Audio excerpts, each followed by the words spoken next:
자, 이번엔 다른 버전을 좀 준비해봤습니다. 이번 이야기는 이해하면 무서운 이야기입니다.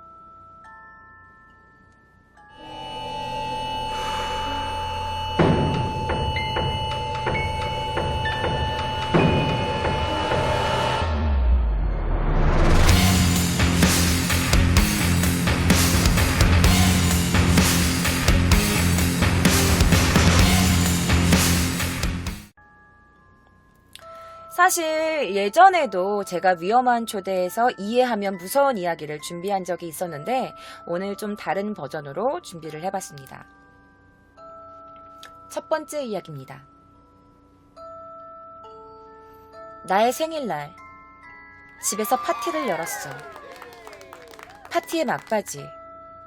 마지막으로 방 안에서 친구들 모두 모여 기념사진을 찍었는데 그만 이상한 것이 비쳐버렸어. 등 뒤에 장롱에서 새하얀 얼굴에 새빨간 눈을 한 낯선 여자가 얼굴을 내밀고 이쪽을 노려보고 있는 거야. 우리들은 너무 무서워서 영능력자로 수소문해서 그 사진을 감정받았지. 그런데 한참을 사진을 감정하던 영능력자가 이 사진에서는 연기가 느껴지지 않는군요. 이건 심령 사진이 아닙니다. 라고 하지 뭐야. 아이씨, 괜히 깜짝 놀랬잖아. 난 또 귀신인 줄 알았지. 정말 다행이다. 그치? 두 번째 이야기입니다. 독신 생활을 하고 있는 남자가 있었다. 남자가 사는 곳은 평범한 아파트지만 이따금 이상한 일이 일어났다. 밖에 나갔다 돌아오면 커튼의 형태나 쓰레기통 위치 같은 게 미묘하게 변한 느낌이 드는 것이다. 최근 들어 다른 누군가의 시선까지 느껴지는 나날. 이에 기분이 나빠진 남자는 친구에게 이 일에 대한 상담을 했다. 혹시 스토커일까? 경찰 신고가 제일 좋은 것 같지만 실제 피해가 없으면 경찰은 움직이지 않는다던데. 캠코더 같이 그런 걸로 촬영해보는 건 어때? 물론 진짜 스토커가 있다면 증거품이 될 테니까 경찰도 납득할 거야. 친구는 매우 구체적인 방법과 비디오 카메라를 빌려주기까지 했다. 이에 힘입어 남자는 바로 캠코더 카메라를 설치했다. 다음날 아침 나가기 전 녹화 버튼을 누르는 것도 잊지 않았다. 나갔다 돌아온 남자는 더욱 초조해졌다. 방 안에는 침입자의 흔적이 어느 때보다 확실히 남아있던 것이다. 캠코더에 진짜 스토커가 찍혀있을지도 몰라. 남자는 이렇게 생각하며 천천히 캠코더를 향해 다가갔다. 그리고 버튼을 눌러 녹화를 멈추고 재생을 시작했다. 한동안은 아무것도 찍혀있지 않았다. 그러나 날이 저물고 얼마 지나지 않아 웬 낯선 여자가 부엌칼을 가지고 방에 들어오는 것이 보였다.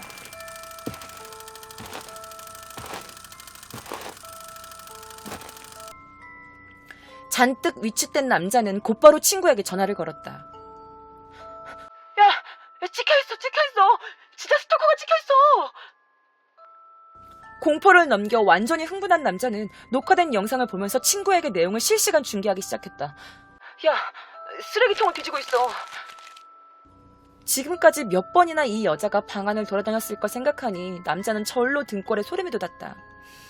이걸로 경찰도 움직여주겠지? 그때였다. 남자가 한가닥 희망에 마음을 놓고 있던 중 화면 속 여자가 남자의 방 장롱으로 들어가는 게 아닌가. 야, 옷장에 들어갔어. 근데 그 안에서 나오질 않아. 남자가 친구에게 그런 식으로 말하는 중 또 다른 누군가가 방에 들어온 게 보였다. 그리고 영상 속 여자는 점차 가까워지더니 이내 영상이 멈췄다. 남자는 아무 말도 할 수가 없었다.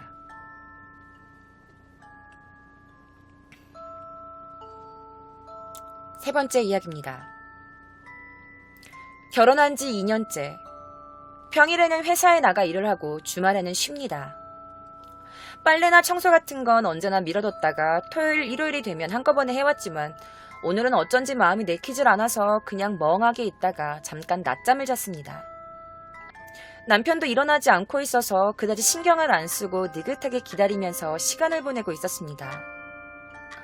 점심때쯤일까? 인터폰이 울려서 모니터를 들여다보니 30대에서 40대 정도로 보이는 낯선 여성이 서 있었습니다. 뭔가 돈을 받으러 온 걸까요? 아니면 남편을 만나러?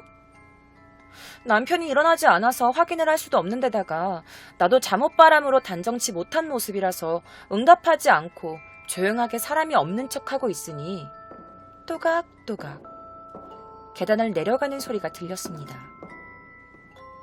그리고 3분 뒤 또다시 인터폰이 울렸습니다. 같은 여성이었습니다. 왠지 기분이 나빠져서 역시 응답하고 있지 않고 있으니 그 여성은 다시 돌아갔습니다. 저녁이 되어 찬거리를 사러 나가기 위해 현관문을 열고 열쇠로 잠그려는데 투명한 셀로판지로 감싼 꽃 한 송이가 편지함에 들어가 있었습니다. 약간 시들어버린 국화였습니다. 서서히 이 일의 중대함을 깨닫고 무서워졌습니다. 왜? 어째서? 어떻게? 혼란스러운 머릿속으로 낮에 찾아왔던 그 여성이 떠올랐습니다. 밖으로 한 걸음도 나가지 못하는 지금, 저는 혼자서 두려움에 떨며 움직이지 못하고 있습니다. 네 번째 이야기입니다. 일요일 점심때까지 자고 있던 나는 멍한 채 거실로 향했다. 똑똑똑똑 부엌할 소리. 부엌에서 아내가 점심을 만들고 있는 것 같았다. TV를 켜면서 휴대폰을 보니 그저께 아내에게 비밀로 간 다가회에서 번호를 따는 여성에게서 부재중 전화 한 통이 와 있었다. 잠옷 호주머니에 휴대전화를 넣고 부엌을 가로질러 화장실로 급히 들어갔다. 작은 목소리로 그 여성과 소곤소곤 대화를 나누고 있는데 통화 중 대기 신호가 울렸다. 누구지? 아내였다. 몰래 전화하다 들켜버렸다는 생각에 당황해서 바로 전화를 받으니 여보세요? 여보 일어났어? 지금 우리 딸이 클럽 활동하다가 다쳤어. 그래서 지금 마중 나가니까 점심은 냉장고에 넣어둔 거 데펴 먹어 자기야. 라고 들려왔다. 전화 저편에서 차 안에 라디오 소리도 들렸다. 전화를 끊지 않고 화장실 문을 살그머니 열고 부엌 쪽을 들여다보면 부엌의 아내는 휴대폰을 갖고 있지 않고 부엌칼을 손에 든 채 아무것도 없는 도마를 단지 자르고 있었다.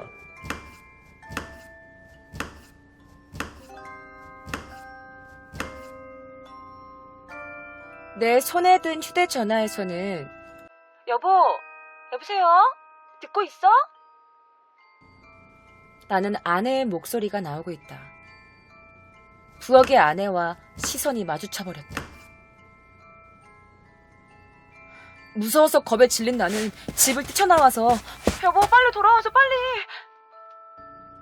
라고 아내에게 전화를 하고 두 사람이 돌아올 때까지 집 근처에서 기다리고 있었다. 아내와 딸이 돌아오고 나서 상황 설명을 하고 모두 함께 집에 들어갔지만 아무도 없었다. 부엌에는 완성된 요리가 우리 가족이 먹을 만큼 준비되어 있었지만 대체 누가 만들었는지는 알 수 없었고 아내와 딸은 음식점에 주문시킨 거냐고 물었지만 절대 그런 적이 없다. 그리고 나는 요리를 해본 적이 없다. 이상하다.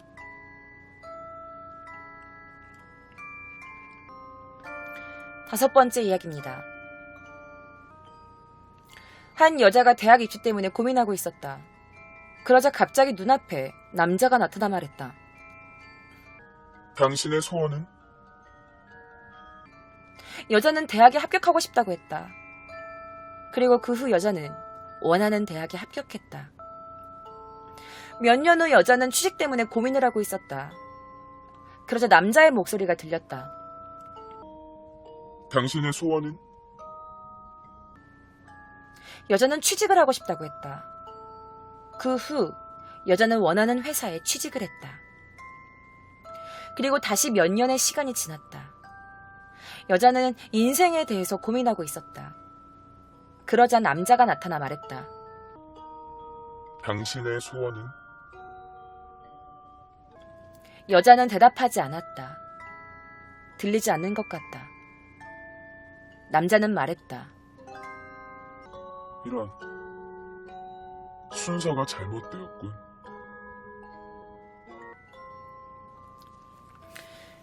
자, 이제 첫 번째 이야기부터 정답을 알려드리겠습니다. 첫 번째 이야기. 심령사진이 아니라는 건 귀신이 아니라는 뜻. 그러니까 실제로 존재하는 사람이란 뜻입니다. 머리를 길게 풀어 헤친 빨간 눈의 그 여자는 진짜 사람이고 그 여자 집 안에 존재한다는 거죠. 두 번째 이야기의 답입니다. 방 안에 들어온 또 다른 누군가는 바로 남자 자신. 지금 스토커와 같은 공간에 있다는 뜻입니다. 세 번째, 시들어진 국화꽃. 이건 남편이 죽었다. 죽인 것은 바로 아내. 아내는 남편이 죽었다는 사실을 안 어떤 존재 때문에 두려워하고 있는 것이다. 왜? 어째서? 어떻게? 네 번째, 여러 가지 해석이 있는데 가장 유력한 것은 요리를 하고 있는 쪽이 귀신.